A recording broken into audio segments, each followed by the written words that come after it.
Le gauche était d'un vert boréal, l'autre entièrement noir comme un puits de ténèbres où rien ne se reflétait. Il grogna pour la forme avant de se placer face à l'arche, au centre du cercle, et se concentra. L'une de ses griffes glissa sur le sol. Il esquissait des symboles à une vitesse ahurissante. Les formes apparaissaient et disparaissaient sous sa patte, projetant des lueurs bleues successives.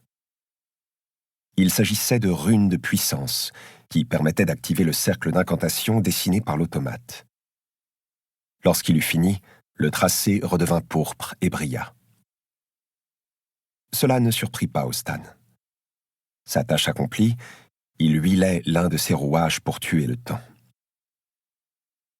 Le félin murmura des paroles incompréhensibles. Sa longue queue poilue battait le rythme de ses mots. Les flammes des bougies tremblèrent au souffle d'une brise venue de nulle part. L'air s'alourdit. Les moustaches du chat frémirent et les boulons d'Ostan se figèrent. La poussière collée à l'arche de pierre s'envola dans une secousse. Un tourbillon se forma, dans lequel apparurent 2 yeux incandescents. C'était un démon. Ostan étouffa un gémissement. L'autre se tint plus droit que jamais. « Si tu souhaites prendre ou recevoir, » siffla le démon, « tu dois commencer par offrir. » Pour que le maléfice fonctionne, il fallait sacrifier quelque chose. En quelques mouvements de griffes, le chat fit apparaître 2 sphères rouge sang. Les yeux d'Ostan, un mélange de vis, de verre et de métal, brillèrent plus qu'à l'accoutumée. Les orbes s'envolèrent en direction de la créature qui les goba d'un large mouvement de gueule. L'offrande est acceptée. Le démon éclata. La poussière se dispersa à travers la pièce, et sur les pierres mal taillées de l'arche apparurent des zébrures rouges. « Ça fonctionne !» se réjouit Ostan. Il était sur le point de taper dans ses mains, mais l'humeur de son maître le stoppa net. « Silence, tête de ferraille !» souffla-t-il, abaissant ses oreilles de colère. Le félin marmonna une ultime incantation et bondit pour toucher la pierre de voûte au sommet de l'arche, celle qui brillait plus que les autres. C'était la dernière étape qui permettait de sceller le maléfice. Toute la pièce fut baignée d'une lumière rouge, et la pénombre revint. « Quoi? C'est tout ?» dit Ostan, déçu. « Mais ton maléfice a réussi. » Il pénétra dans le cercle d'incantation en se grattant la tête, fit le tour de l'arche. 1 fois, 2 fois. Son maître se retint de le faire exploser, tant il le trouvait stupide. « Bien sûr que ça a marché !» cracha-t-il. « Regarde au milieu de l'arche !» Dans un concert de grincements, Ostan approcha son visage couvert de craie. Ses yeux mécaniques s'amincirent. « Quoi? Ça ?» Une boule de lumière de la taille d'une cerise lévitait au centre de l'arche. Trop occupé à trembler face au démon de poussière, Ostan ne l'avait pas vu apparaître. Il tendit ses gros doigts, impatient de l'attraper. « Ne la touche surtout pas !» Le félin incanta plus vite que l'éclair. Une vague d'énergie ébranla l'automate, qui dut se contenter de regarder la fine lueur, y collant presque son visage. Il était partagé entre la curiosité et le doute. « Tu es sûr que tu ne t'es pas trompé quelque part ? Ce n'est pas grand-chose, ce bidule. » Le chat s'approcha à son tour, grimpant sur l'épaule de son serviteur. Les pupilles de ses yeux se rétrécirent, tandis que la boule lumineuse s'y reflétait. « J'en suis sûr, » dit-il. « Tout a fonctionné. »« C'est un peu petit pour un portail, non ?» Le noyau de lumière cracha des bulles à l'odeur salée.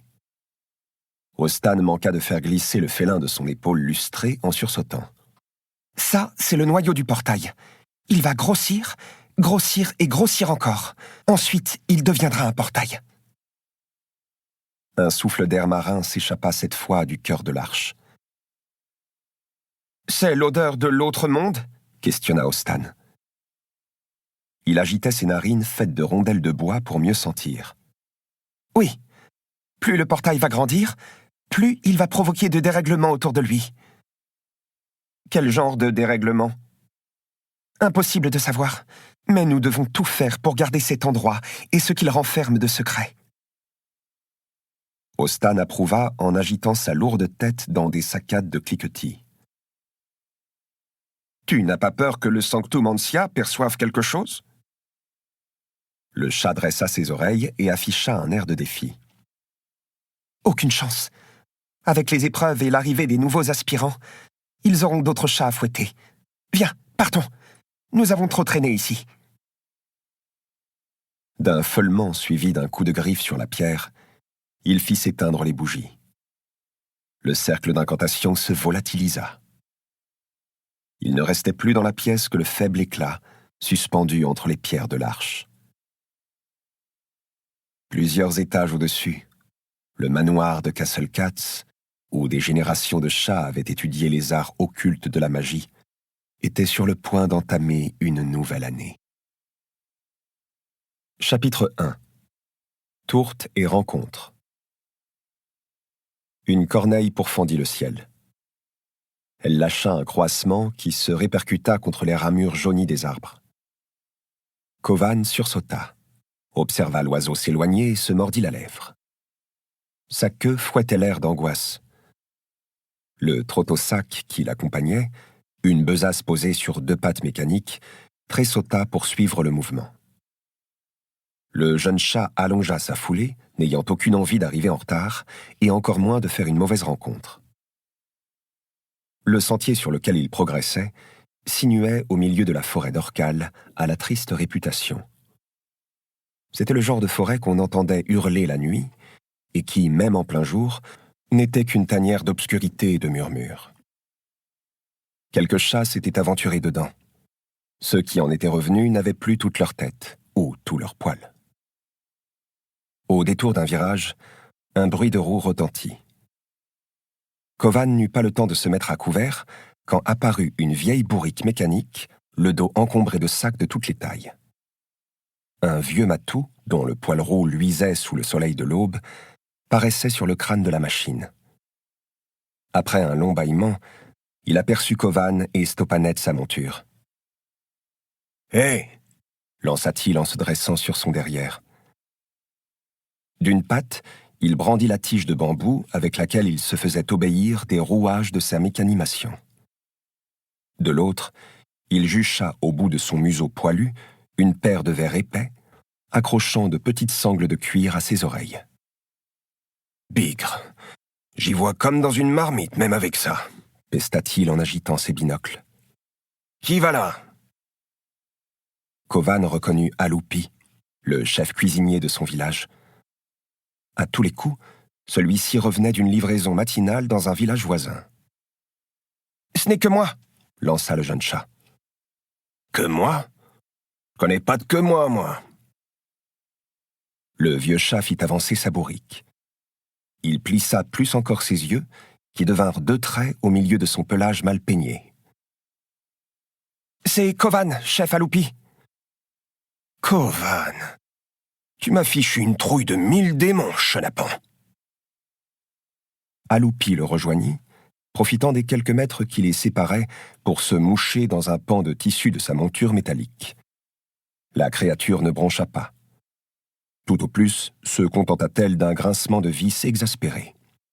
« C'est pas un coin où faire des rencontres, » poursuivit le vieux chat. « Surtout depuis que les Soviks se sont réveillés. » Kovan frissonna au nom de ces affreuses créatures. « Qu'est-ce que tu fais là, petit ?»« Je me rends au manoir de Castle Cats. »« C'est vrai que les épreuves ont lieu aujourd'hui, mais tu... » Aloupi observa les écailles qui émergeaient au travers du pelage tigré de Kovan. Les reflets du soleil tentaient de s'y accrocher, sans succès. Elles étaient plus mates que du charbon. « Enfin, je veux dire que tu... » Le vieux matou ne trouva rien à dire de plus. Du moins garda-t-il pour lui la pensée qui lui avait traversé l'esprit. À la place, il se gratta la moustache, puis fouilla dans l'une des sacoches attachées sur le dos de la bourrique. Pour continuer à écouter ce livre audio gratuitement, cliquez sur le lien dans la description et vous pourrez l'écouter en entier sans frais grâce à l'essai de 30 jours d'Audible.